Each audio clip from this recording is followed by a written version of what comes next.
Sunset Sunday!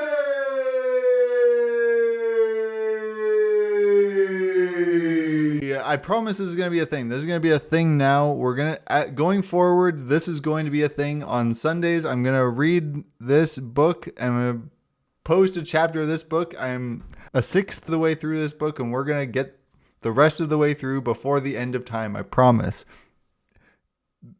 There are going to be a couple of changes with this, just to streamline the process a little bit. I'm going to be cutting out the webcam. So that's going to be just for this intro part. And then I'm not going to be doing the green screen or it's just too much work. I just don't want to have to do that. So we're cutting that. It's just going to be a reading. Don't worry about the background change. I will address that at some point in the future. Okay, let's just jump right into it. I don't remember if I mentioned this in the past, but at some point this did get split into two books. I started it when it was one book, so I'm going to finish it as if it's one book. So we're going to just keep on going. Chapter 12. Sunset of Humankind. Everyone is gathered in the kitchen at the coffee pot this morning, said a voice. That must be some good Java. All four of the housemates looked back towards the door. Standing just behind Jenny was their attendant nurse. She was dressed in a matching set of powder blue scrubs, a computer tablet with a pink metallic case closed beneath one arm, and a stethoscope draped around her neck. She looked fresh and cheerful, her shoulder-length platinum blonde hair nicely brushed and curled, and there was a hint of vanilla perfume in the air. "Good morning," Jenny told her with a nervous chuckle at Marcy's sudden appearance. "Good morning," the older nurse replied. "I will be starting your physical examinations shortly, but I need to know if any of you have taken any medication today." "I've had caffeine and potassium," Barrett answered, indicating his coffee cup and a banana peel. "But no other meds." The others responded with similar replies, but none of them had taken anything pharmaceutical that morning. "That's fine," said the nurse.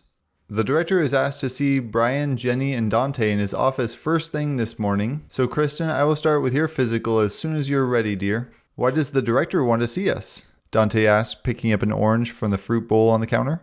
Marcy smiled. "Marcel likes to visit with each new volunteer when they arrive," she answered, "but there was not enough time last night to get to everyone. He has named you three as first on today's agenda."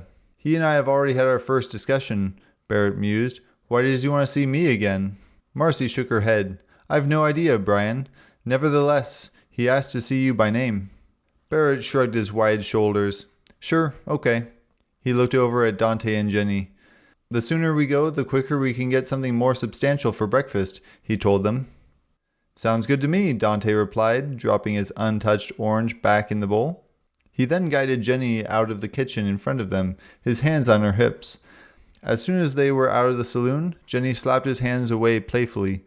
Barrett and Kristen traded looks of long suffering, and then the pair of them left the room together. The dark-haired botanist followed Marcy towards the door of the lab while Barrett took his time trailing behind his other two housemates. Once outside, Barrett felt a slight chill from the autumn morning air. The skies were cloudless, but a faint breeze stirred the leaves of the nearby forest as the sun warmed the air. As they walked along the sidewalk to the main office, they watched several fully formed firs jogging in sync with one another across the adjacent grassy field.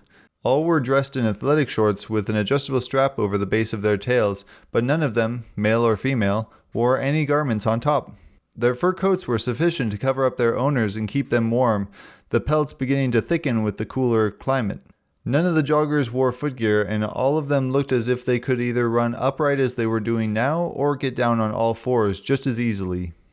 Dante and Jenny watched them in interest, but Barrett's attention was diverted by the slow buildup of aircraft rotors. The antique Osprey on its helicopter pad was facing away from them, but he knew that Tom and Wayne were in the cockpit preparing to lift off for whatever mission was on the schedule today. He silently wished them well and then felt a hand on his shoulder. "Is that a Bell-Boeing Osprey?" Dante asked in excitement. "I didn't see it sitting there in the dark last night." Before he could say more, the engines sped up their tilted rotors with a roar and continued to increase until the aircraft left the ground in a cloud of grass, leaves, and dust. Spectators from all over the compound watched the Osprey lift straight into the sky, and when it had sufficient altitude, it began moving forward as the engine pods rotated. It was lost over the top of the trees in a moment, although they could continue to hear it for a few minutes more. Activity resumed in the compound once it had gone. "You came in that?" Jenny asked, clearly impressed. "Yeah, it was the fastest way for them to get me here from Colorado," Barrett replied in a quiet voice. Although he had specifically refrained from mentioning the prison, he wanted no one with better hearing nearby to pick up their conversation. He was the first to arrive in the office building and went inside without knocking. Jenny followed him in, with Barrett bringing up the rear. He closed the door and frowned when he saw Dante was already flirting with the orange feline behind the counter. Sissy laughed at something the other man had said, and then looked up at Barrett. "Good morning," she said cheerfully, including them all in the greeting. "The director would like to see you first, Brian." The man did nothing more than give a simple nod of acknowledgement, and then he walked to the administrator's door. He tapped on it a couple times, then let himself in without waiting for a response. Dante and Jenny sat down in the waiting room for their turns. Marcelo Delgado looked up from his double-screen computer tablet when Brian walked in and closed the door behind him. "Hello, Brian," he said courteously. "Good morning," Barrett told him. He did not await an invitation and immediately took a seat in front of the desk, crossing one leg over the other and putting an elbow on the arm of the chair. "I was told you wanted to see me first thing today." "That's right," Marcelo confirmed, absently scratching his chin beneath the black Van Dyke beard. He reached for a fat plastic envelope sitting on the desk beside his computer tablet. He scooted this across the desk towards the other man. "I received this information from Washington by special courier early this morning." "From Washington?" Barrett repeated, opening the package. "It's from the U.S. Marshals Service," Marcelo explained. "It's your new identity." "Ah, right." Barrett pulled out a sheaf of papers that included a small envelope on top of the others. He set the papers on the desk and then lifted the flap of the envelope. Inside was a New York State identification card that used an image taken of him just before his arrest. Also included was a credit card drawn to a New York bank with a paper financial register made out to a name that Barrett didn't recognize. Jonathan Sunset. "Sunset? Is this a joke?" he asked, looking across the desk at the director. "No, the name was randomly generated so there would be no ties to your old identity." "Yeah, I know that, but a human name?" "What did you expect? You'll still be part human." Barrett scowled at Marcelo. "What I'll be is an abomination of nature. I was expecting something more alien, animal-like." "The man you killed had a human name," the director replied, unperturbed. "Since it wasn't a man, I didn't give it much thought at the time. I guess I assumed my fiancée had given the name to her pet cat." "Your name was chosen for you, Mr. Sunset," Marcelo said, stressing the man's new appellation. "Your worldwide personal records have already been updated to reflect your new identity, so there will be no appeal to the selection of your name." The other man gifted him a lopsided smile. "Relax, I don't have a problem with the name. I was just surprised. Do I have a middle name too?" "It wasn't deemed necessary. Do you want one?" "No, not really. That's just one less thing to have to remember." He looked back at the identification card and repeated to himself, "Jonathan Sunset. John Sunset. Yeah, I could get used to it, although it's a far cry from my birth name." "That's the idea. You will need to read through the rest of your information and memorize it as best as you can. It's your new personal background." John glanced once more at the credit card. He flipped open the financial register and raised an eyebrow at the $2,500 balance. "I have money?" he asked in amazement. Marcelo leaned upon his desk. "All your immediate needs for the next 2 years will be provided by the Institute," he explained. "But all volunteers who opt for a new identity to go with their new lives are awarded a small sum so that you may purchase some personal items, beyond the necessities, from the shopette we have here on the grounds." Then, as an afterthought, he added, "I would advise against telling your housemates of the monetary account. They might get jealous of the financial bonus." "Right," John whispered, clearly surprised. He put the identification and accounting items back in the small envelope, and then he reached for the stack of papers that he assumed would also be available to him electronically. He fell silent as he read over the first page, and Marcelo allowed him the time to look over it without distraction. Although hosting a criminal was rare at the Institute, submitting new identification to a volunteer who had chosen a new background was practically a routine for the director. "According to my new birthday, I'm now 7 months older than I used to be," John murmured quietly. "I was born and grew up in Granite, Oklahoma, lived a while in Norcross, Georgia, and my most recent address was in Poughkeepsie, New York." He looked up at Marcelo with an amused expression. "Oklahoma?" he asked. The director merely shrugged with a smile. I'm not the one who made it up. John shuffled through the rest of the papers and found paragraphs of biographical history of the man known as Jonathan Sunset. Both of his faux parents had died in an automobile accident not long ago. He had once had a younger brother born late in life to his parents, but the boy had died in a lake accident at a young age. Neither of his folks had any living relatives, so Jonathan Sunset was on his own in the world. There was a small list of community colleges that he had attended, and he had no doubt that the witness relocation program of the U.S. Marshals Service had already tapped in and changed the electronic records of those places to add in his existence during those dates.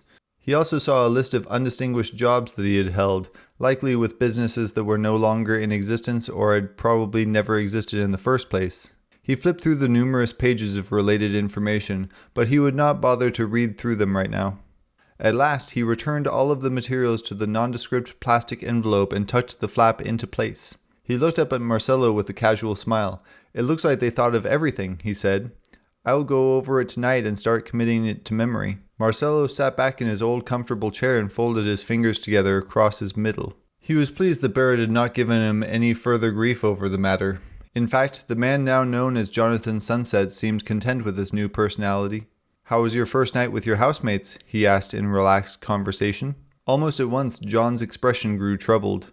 Everything went well until they found the Colorado newspaper that the Osprey pilot gave me as a souvenir. Marcelo raised an eyebrow but remained silent. My picture was plastered on the front page, along with an article rich in detail about my execution. I thought they were going to lynch me when they found out what I had done. I'm sorry to hear that, Marcelo said, trying to keep a smirk from creeping upon his face. He was successfully keeping his expression neutral for the other man. Since you seem to be relatively unharmed, I assume you were able to keep them at bay. Do I need to step in and take care of it? John shook his head. No, we had some tense moments while I gave them my side of the story, and I think they were all afraid of me through the night. But this morning they gathered together and let me know that they were going to try and accept me as just another volunteer. Really? The director asked in quiet amazement. That was awfully sporting of them. John smiled. None of them wanted to leave even though they knew I couldn't, so we're working it out between the four of us. Remarkable. What about your medical staff? Unless you've told them, I don't think they know anything beyond the fact that I'm just another volunteer for the Anthro-Human colonization program. They both know I'm getting a new identity, but beyond that, neither of them was in on our conversation last night or this morning. I see. John leaned forward in his chair and held up the plastic envelope. With this change of identity, Brian Delano Barrett is now essentially dead to everyone involved. You know of Barrett's background, but he was executed yesterday morning in the basement of a Colorado prison. As of now, I only know of Barrett from what I've seen on the news, so I think I should be treated as just another volunteer going through your program. Yes, I suppose that would be fair, Marcelo replied, stroking his beard. What of your attitudes towards the furs you hate so much? As I've been reminded by you and all three of my housemates, I'm going to be turned into one of them, and I will be surrounded by them for the rest of my life. I promised you that I'd behave, and I've given them the same promise in exchange for being given a chance, John told him. It's been difficult being around furs in just the hours that I've been here, and I've had to keep my mouth closed tight from ranting in public. But if I'm going to be forced to join Furmankind, I've got to leave Humankind behind me. So you're making yourself comfortable? John shook his head. Far from it, Marcelo, but I'll be working on it. I'm glad to hear you're going to make an effort, Marcelo replied. He glanced at the time on his tablet. Is there anything else for now? He asked. I still have 14 volunteers to visit with today. Actually, there is if you can give me a few more minutes. Okay, what else can I help you with, John? It was probably intended that I was not to be made aware of the prize money to be awarded to the volunteers who survived the 5 years in the new colony, John said quietly. But I found out about it this morning. Not only did I slip up in letting my housemates know who I was, Dante let slip that the prize was his reason for signing up. Marcelo's expression froze upon his face. Okay, he simply replied. Since Brian Barrett is dead and executed for his crime, wouldn't it be a little suspicious if I'm not given the same contract to sign as the other volunteers? I'm not sure that's an option available to you. John nodded with a frown. Yeah, I figured that would be the case. Listen. My alternate sentencing was that I undergo the transformation and become a fur similar to the one who stole my fiancée and ruined my life. Once the transformation is complete, my sentencing will be complete as well. The legal sentence does not include my life afterwards, only that I spend the rest of my life as a fur. Going off to start a colony on another world is not part of the sentence. That is the contract that all furs are bound to, so that is what my job will be in my new life. Shouldn't I be given the same promise of reward as the others? Marcello was silent for a long moment, his fingers still clasped around his middle as his small dark eyes locked upon John's.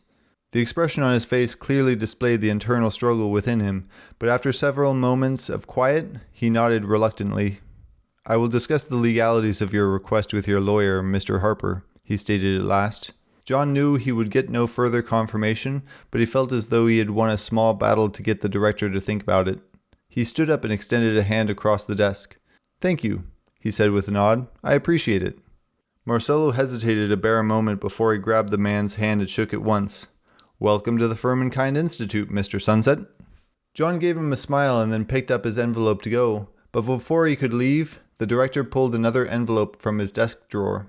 There was no label upon it, and it was not thick enough to have held more than a couple sheets of paper, but it was sealed. "Would you give this to Dr. Renwick, please?" Marcello asked him. At John's raised eyebrow, he explained, "It's an official record for his files on the arrival of Jonathan Sunset to replace the one for Brian Barrett. He will be expecting it." "Yes, of course." "Would you send in Miss Watson next, please?" John Sunset gave the administrator a final nod and then left the room. Sissy, Dante, and Jenny looked up at him when he emerged and gave them all a casual smile. "The director will see you now, Jenny," he said. The blonde nurse stood up but did not move towards the door. Instead, she looked up at him with a look of concern. "Is everything all right?" she asked. "You said he had already greeted you yesterday." "Everything's fine," he told his housemates. He held up the thick plastic envelope and replied, "Information on my new identity came in and he needed to give me a brief rundown." "Ah, so who's the new guy?" Dante asked with a glint of mischief in his eyes. "My name is now Jonathan Sunset," he told them, "but I'll probably just go by the shortened John if you don't mind." "Sunset?" Dante repeated with a wide grin, the cogs in his mind already turning with new ways to tease the larger man. "That sounds appropriate." "Appropriate?" Jenny asked. "It is, now that our friend here is at the sunset of his experience as a human." John raised an eyebrow with a frown and then shook his head in mental surrender. He had expected some crack about his name right off the bat, and the oily younger man did not disappoint. Jenny reached out and put a hand on his arm. "Jonathan, John," she repeated. "It's a good name. I've only known you a day, but forgive me if I slip up and call you Brian until I get used to the new name." "I'll have to get used to the new name myself," John responded with his own smile. "However, you'd better go on in now. The director is waiting on you." "Ah, yes," she replied. "See you gents later." "Don't have too much fun in there," Dante told her with a smile. Jenny gave the man a casual wave and then lightly knocked on the door. Marcello's muffled voice authorized her to enter his office, and then she disappeared inside. Dante gave John another grin, but returned to his seat without another word. The older man was free to return to the Felis wing, but John wanted to try something before he left. He turned to the admin assistant's counter, and Sissy looked up at him with a delighted smile. "I like your new name," she told him, a pleasant thrum underlying her voice. "Thank you," he said to her with a tight throat. It was the first time he had actually spoken directly to her, or any fur beside Parker for that matter. "May I ask you a personal question?" Sissy's eyes narrowed in amusement. "I don't have a phone in my quarters, but you can call me here if you want to take me out sometime." Dante suddenly coughed and John blinked, both taken off guard by the feline's reply. Thanks," John said slowly. "But actually I was wondering if you had a photo of yourself before the transformation that I could look at." Sissy giggled at his reaction. She had already noticed that the man had not spoken to her since his arrival, and although she knew nothing of his background, he was not the first new arrival with a hesitation to speak to a fur for the first time. Her response had been nothing more than a practical quip to catch the newcomer off guard. The orange-furred secretary pointed a claw at a photograph on the wall beside the counter. "That's me as I was," she told him with a smile. John leaned over to examine the portrait, and Dante was suddenly at his side to look at it too. Sissy had been a young Irish girl with ginger hair brighter than John's, and her face had contained a generous smattering of freckles across her nose and cheeks. Her green eyes smiled back at the photographer as she flashed a V sign with her fingers. Dante looked back at Sissy with raised eyebrows. How long ago was this picture taken? He asked. That was about 3.5 years ago, the admin assistant replied, taken right before I joined up. You look like a kid in this, Dante mused aloud. How old were you? Sissy giggled. I had just turned 18, the legal minimum age that someone can volunteer for the program. Your parents approved of this at such a young age? John asked. Both of them urged me to join, actually, the feline replied. I have 2 older brothers who went through it together, and they've had all kinds of adventures on the world they were sent to colonize. My folks couldn't afford to send me through college, so I figured I could get a worthwhile education through the AHCP and do something with my life. John leaned upon the counter, looking down into her feline face. Why are you still here? Did you get a waiver of some kind? He asked. I thought all furs were shipped off to a new world like your brothers were as soon as the process and education were done. No waiver, Sissy replied in a quiet voice. At the moment, there are no new worlds that are open for initial settlement, so those of us who have finished our transformation and education have jobs here at the Institute until the day comes when we get our orders to go. No new worlds? Dante asked in disappointment. None open for colonization. Each time a new Earth-like planet within reach is discovered, it is studied from orbit for at least a couple of years to make sure there are no sapient inhabitants before the authorities declare it open for settlement. At the moment, there are none ready for furs to move in on. Is sapience the same as sentience? Dante asked, his mouth screwed up sideways. Close, but it's not the same. Sentience is the ability to feel things emotionally and to perceive things around you. Most animals are sentient, but the ability to think, the capacity for intelligence or to acquire wisdom requires sapience. Dante raised an eyebrow at her. You sound like a professor. How do you know that? Sissy laughed and patted the counter. Dr. Ramirez drilled it into our heads often enough during our Furman education that I have it memorized. Like you, I didn't know it myself before I got here. Have they ever discovered another sapient race on any of the worlds they've looked at? John asked. Not that I'm aware, Sissy replied, but that doesn't mean there won't be. They found all sorts of plant and animal life, but none have shown sapience as we know it. As we know it? Dante repeated. What if there's something out there that doesn't resemble sapience as we know it? Sissy shrugged, but then she looked back at Jonathan. It's likely that one of the worlds may be open by the time you finished the transformation and education yourselves, and if that's the case, all of the felines may be on the same flight out. Why didn't they just send you out to one of the other settlements? John wanted to know. I'm sure any of them could use fresh help beyond just the few they originally sent. We have often wondered that ourselves, Sissy replied, resting her chin upon the edge of the counter in front of them. If you've already been a fur for 3 years, Dante said after a moment of thought, and it takes us 2 years to be ready for a colony ourselves, you will have already reached your 5 years as a fur by the time we're done. Will they award you the $1 million at that time? Sissy sat back and shook her head. No, that prize is only awarded to those who have served in a starter colony for 5 years. They don't consider the Institute to be a colony settlement, and it's certainly not a starter. How long have your brothers served in a colony? John asked. For the first time since they had seen her, Sissy's cheerful demeanor vanished. My eldest brother only needs another year to mark his 5th anniversary on the world of Monarch. What about your other brother? Dante asked. I thought he went through the program at the same time. Sissy's eyes misted over. He died during his 2nd year on Monarch. She replied with a choke. That's a possible danger when you're going to a new world. What happened? John asked in a whisper. Can you tell us? He was bitten by a local insect he had no immunity against, she replied after a quiet moment. He was a fighter and could have held his own in a scrap against some ferocious beast, but instead he died from a bug bite. It wasn't fair. Colonizing alien worlds isn't a fair game, John said, his brow furrowed. The humans of Earth consider Furmankind to be expendable. That's why they're sent in first. That's no secret, Dante retorted, looking over at him. But furs have a higher success rate of surviving conditions such as those in new environments. They can't make us go until we willingly sign that contract, and it's that $1 million prize they use as bait. They caught you with that cat toy, didn't they? John replied dryly. Yes, they did, Dante had to admit. Sissy dabbed at her eyes with a tissue, then looked up at John. You didn't sign up because of the prize money? She asked in a puzzled tone. John shook his head and lied to her with a straight face. I signed up for the adventure of it all, he told her. Even Dante here is an experienced cave explorer, so that had to have appealed to him too. Yeah, Dante agreed hesitantly. He had momentarily forgotten that it was unlikely that Sissy had any personal knowledge of Brian Barrett's public background. Adventure for some is just as much an incentive as a bundle of money. No matter how it's done, our big friend here is caught just like us. John shot him a dark look at the reference to his arrest. He was about to inquire further into Sissy's experience with the program, but the director's door opened and Jenny walked out. "Next," said the blonde nurse with a smile at Dante. "That didn't take long," the dark-haired man replied. "Nope, just a few minutes of one-on-one discussion about our reasons to be here and an official welcome." "Ah, okay," Dante remarked, heading for the door she had left open behind her. Once he was away inside, Jenny put her arms up on the counter beside her remaining male housemate. "So, Jonathan, dear, are we going to wait for him?" she asked, placing emphasis on his new name. "Once we get back to the wing, they're going to give us a full, comprehensive medical exam," John reminded her. "Are you in a hurry for them to poke and prod every nook and cranny?" Jenny grinned back at him. "That depends on who's doing the poking and prodding," she replied. Sissy laughed aloud and then giggled.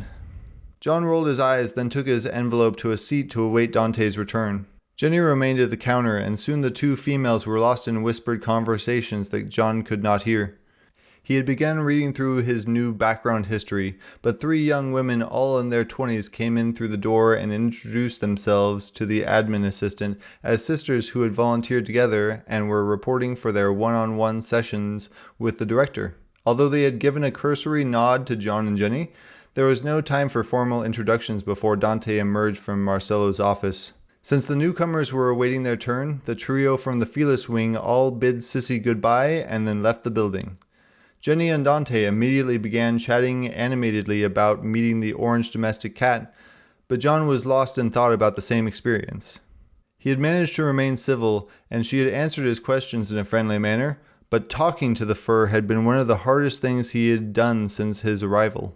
They had not been gone long enough for Kristen's physical exam to be finished, so the three of them relaxed in front of the large screen and tuned into an old classic movie already in progress to pass the time until it was their turn. Several hours later, all four had experienced the most arduous, complete physical examinations that any of them had ever endured before. When they walked over to the cafeteria for lunch, Dante limped along, muttering beneath his breath at the indignity of it all. Although the opportunity was ripe for ribald humor, none of the others had felt up to teasing him about it, having all gone through it themselves. Kristen was interested in learning more about John's new identity aside from his new name, but he had left his unread materials in his room with plans to go over it thoroughly at a later time. There was not much he could really tell her, so they chatted idly as they walked. When they entered the cafeteria and headed to the serving line, John gave the room full of human and Furman patrons barely a glance. He had not had much for breakfast that morning, and he was ready to see what sustenance the kitchen had to offer. The corner table where they had dined the night before was unavailable this time, so John led them to an empty one near the center of the room. As they set down their trays, several humans from a nearby table watched them with curious eyes. A young man, a young woman, and an older couple. "Welcome to the Institute," one of them called out. Dante, Kristen, Jenny, and John all looked up in unison as a young man with shoulder-length, wavy brown hair approached their table. He was dressed smartly in black slacks, a matching jacket, white shirt, western boots, and a bolo tie. The expression on his face matched the sarcastic tone he had used to address them and swaggered a bit before he stopped at Kristen's elbow. "Hello, darling," he told the botanist with an exaggerated country accent that sounded as fake as he appeared.